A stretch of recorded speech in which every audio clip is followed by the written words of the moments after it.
ఆంధ్రప్రదేశ్ వైసీపీలో అగ్నవర్ణాల ఆధిపత్య పోరు ఏ స్థాయిలో ఉందో మరోమారు నిరూపితమైంది. నెల్లూరు జిల్లా దగదర్తి మండలంలో సామాజిక వర్గంపై జరిగిన ఘటన ఆలస్యంగా వెలుగు చూసింది. చెన్నూరు గ్రామ సర్పంచ్ భూకియా సునీత భర్త వెంకటరమణ గత కొన్ని రోజులుగా జైల్లో ఉంటున్నారు. ఈ నేపథ్యంలో గ్రామ అభివృద్ధిలో కీలకంగా వ్యవహరిస్తున్న సునీతపై రెడ్డి సామాజిక వర్గానికి చెందిన వ్యక్తులు దాడి చేశారు. స్థానిక ఎమ్మెల్యే రామిరెడ్డి ప్రతాప్ కుమార్ రెడ్డి అండదండలతో పోలీసులు సైతం ఈ విషయంలో ఏకపక్షంగా వ్యవహరించారు.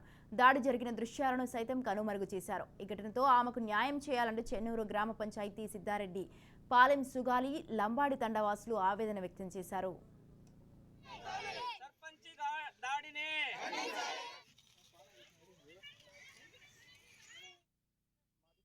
పాలెం చెన్నూరు పంచాయతీ దగదర్తి మండలం సార్ మాది.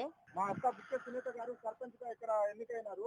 ఎన్నికైన తర్వాత వాళ్ళ భర్త వెంకటరమణ నాయక్ గారు సునీత గారు కలిసి మంచి మంచి పనులు, సిమెంట్ రోడ్డు వేయడం కానీ, వాటర్ ప్లాంట్లు కట్టించడం కానీ, వాటర్ ఏదైనా సరే చెరువు కానీ ప్రతి ఒక్క విషయంలో వాళ్ళు గట్టిగా చేసుకుంటూనే వెళ్తున్నారు సార్. ఎవరి అభిప్రాయం లేకుండా, ఎవరి మాట తీసుకోకుండా వాళ్ళ పార్టీకి వాళ్ళు మంచిగా చేసుకుంటూ ప్రజలకు మంచి చూసుకుంటూ వెళ్తున్నారు.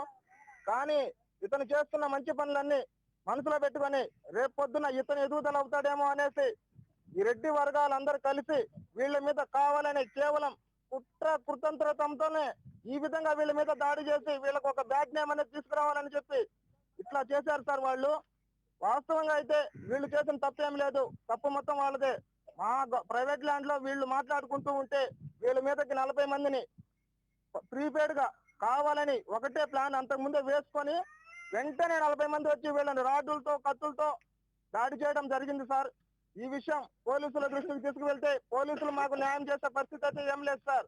డిఎస్పీ గాని, సిఐ రాజేష్ గాని, ఎస్ఐ విజయ్ కుమార్ గాని వాళ్ళ తరపునే రామిరెడ్డి ప్రతాప్ కుమార్ రెడ్డి చెప్పిన ఆ మాటలు వినే వాళ్ళది ఇదంతా చేస్తున్నారు.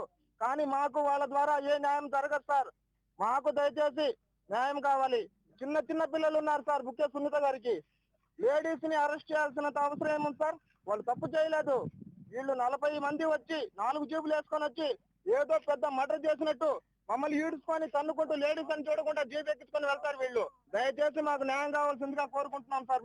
మేము వాళ్ళ మాత్రం రెడ్డి గారిని మన డిఎస్పీ గారు ఏం చెప్తున్నారంటే, మీరు కొట్టుకున్నారు, వాళ్ళు కొట్టుకున్నారు. యాక్చువల్ గా వాళ్ళు ఎట్లా, ఇప్పుడు మేము 70 ఏళ్ళు ఉన్నాము, వాళ్ళు 25 ఉన్నాము. మేము 70 ఏళ్ళుగా పోయి వాళ్ళు 20 ఇళ్ల మీద దాడి చేస్తే వాళ్ళు ఎట్లా ఉంటది, అది వేరేగా ఉంటది. కానీ మా ఓన్ని కావాలని కక్షపూరితంగా 40 మంది పోయి ఏకదాడిగా మా 4 మీద పోయి కొట్టడం జరిగింది. ఆ తర్వాత డిఎస్పీ గారు ఏం చెప్తారంటే, వాళ్ళు కొట్టుకున్నారు, మీరు కొట్టుకున్నారు అని ఎస్పీ గారు పోయి చెప్తారంట. ఎవరు? డిఎస్పీ గారు పోయి ఎస్పీ గారికి అది వెళ్తే మీరు కొట్టుకున్నారంట, వాళ్ళు కొట్టుకున్నారంట, ఇంకేముంది, ఏమి లేదాడ, అందరు కేసు పెడతాము, అందరూ లాప్లేస్ తీసుకు పెడతాము అంటున్నారు. తర్వాత మీ దగ్గర ఉన్న సీసీ ఫుటేజ్ మాకు ఇవ్వండి, మీరు లాగిన మాకు ఇవ్వండి, మేము చూసి విచారించి తర్వాత కేసు కడతామంటున్నారు సార్ వాళ్ళు. మాది సిద్ధారెడ్డి